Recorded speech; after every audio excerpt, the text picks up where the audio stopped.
BCA, BBA, BCA, BBA, Bareilly. Find the root x log x equal to 1.2 by Newton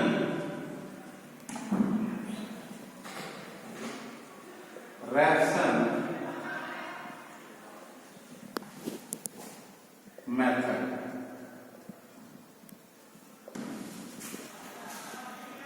तो सबसे पहले हम इसके पॉइंट निकाल लेंगे। F x equal to x log base time x minus 1.1 रखा 1 log 1 minus 1.2 equal to minus का 1.2 रखा 2 log base time 2 minus 1.2 equal to जो पॉइंट है इसके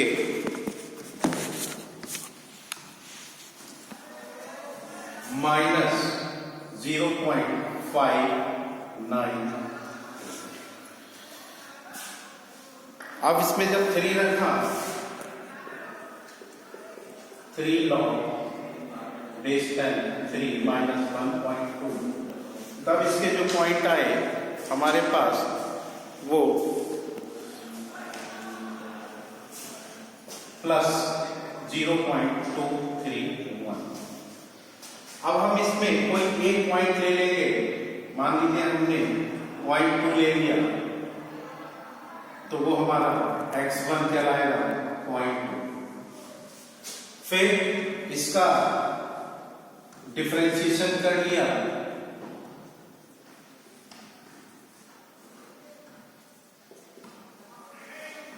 F test x equal to x into 1/x plus log x into 1 और ये 0। इससे ये कैंसिल हो गए तो 1 प्लस log x अब हम लोग एफ एक्स इक्वल टू दे रखा है एफ एक्स एन बनाए तो x n log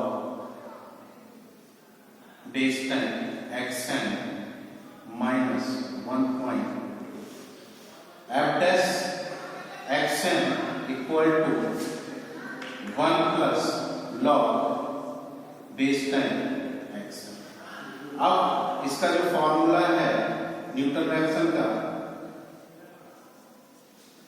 xn plus 1 बराबर xn minus f xn upon f dash xn।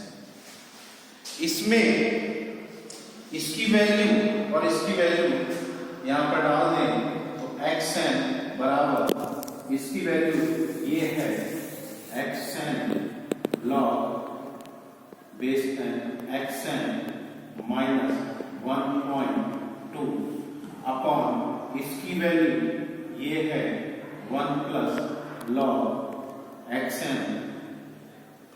इन दोनों का एलसीएम ले लिया 1 plus log xn base time. अब इसके नीचे 1 इसकी मल्टीप्लाई इससे कर दी 1 से तो यहां xn आया plus xn log xn base time minus xn log xn plus 1.2। इससे ये कैंसिल हो गया तो xn प्लस 1 यानी कि xn plus 1 equal to xn plus 1.2 1 plus log x अब x1 की वैल्यू यहाँ पर हम लोग n equal to 1 2 3 dash dash dash, तो x1 बराबर हमारा है 2 लिया हुआ है हमने ये और x1 हमारा ये 2 लिया है हमने, कोई सा एक पॉइंट ले लेंगे, या ये वाला या ये वाला, मान लीजिए हमने 2 ले लिया, या तो यहां पर x2 बराबर 2 प्लस 1.2 अपॉन 1 प्लस log 2, और इसको मैंने कैलकुलेट किया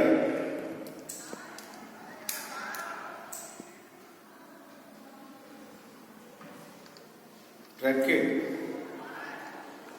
answer plus 1.2 bracket close divide bracket 1 plus log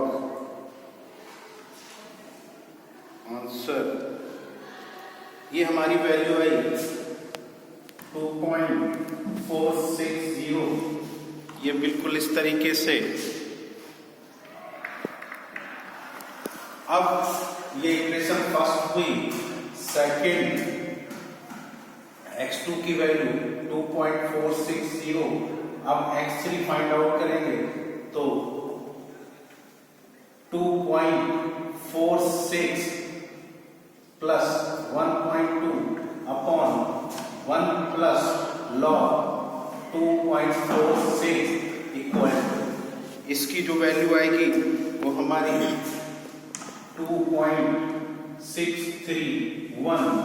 अब थर्ड इक्वेशन शुरू करेंगे, देखो ये 2.631 आ रही है, यहाँ पर थर्ड इक्वेशन में x3 लिया 2.631, अब x4 फाइंड करेंगे तो ये वैल्यू फिर इस जगह रख देंगे, इस जगह इस जगह, तो 2.631 प्लस 1 प्लस 2 और 1 प्लस log 2.631, तो इसको हमने कैलकुलेट किया, तब ये वैल्यू हमारी 2.698 अब हमने फोर्थ इक्वेशन शुरू किया, फोर्थ इक्वेशन में x4 की वैल्यू 2.698, अब x5 निकाला 2.698 प्लस 1.2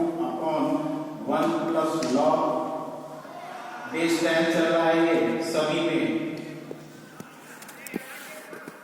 और ये 2.698, अब हमने इसको कैलकुलेट किया, तब हमारी जो वैल्यू आई 2.724।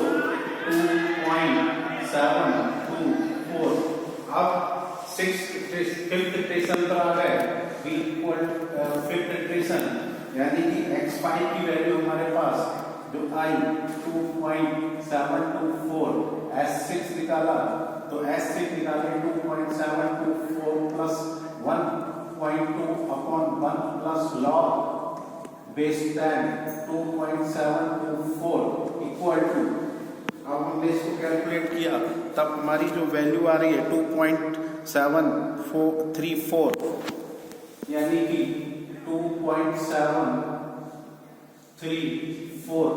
अब हमने 6 इक्वेशन निकाली, तो s6 की वैल्यू 2.734 x7, इट मींस फिर इसी फॉर्मूले में रखा x 2.734 plus 1.2 upon 1 plus log base 10 2.734, और इसको कैलकुलेट किया तो हमारी वैल्यू आई 2.738। अब हम इसको तब तक निकालेंगे जब तक हमारा ये आंसर रिपीट ना हो जाए। तो अब हमने 6 इक्वेशन पे आ गए, 7 पे x7 की value 2.738, x8 equal to 2.738 plus 1.2 upon 1 plus log base 10 2.738 equal to, अब हमने इसको प्रेस किया तो हमारा आंसर कितना आ रहा है 2.740। अब हमारी 6 7 इटरेशन के बाद 8 इटरेशन आ गई, यानी x8 की वैल्यू 2.740। अब x9 जब हम निकालेंगे तो 2.740 plus 1.2 upon 1 plus log base 10 2.740।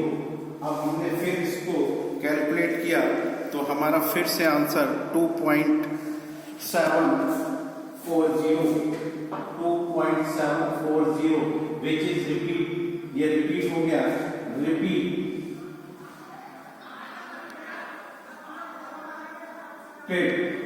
Answer is the root, यानी कि 2.740। तो ये सबसे पहले हम लोग ने इसके पॉजिटिव नेगेटिव निकाले और पॉजिटिव नेगेटिव निकालने के बाद जो पॉजिटिव नियरेस्ट था या कोई सा एक पॉइंट ले लेंगे। अब इसके आगे भी हम लोग कर सकते थे, 2 और 3 के बीच में अलग पॉइंट ले सकते थे, 2.1 2.2 2.3 2.4 2.6 2.7, और जिनके बीच में नेगेटिव पॉजिटिव आता हो उनमें से कोई एक पॉइंट फिर से लेकर के और इसी में रखते तो हो सकता है उससे हमारी इक्वेशन जो 8 निकली है वो कम हो जाती है। Thank you class.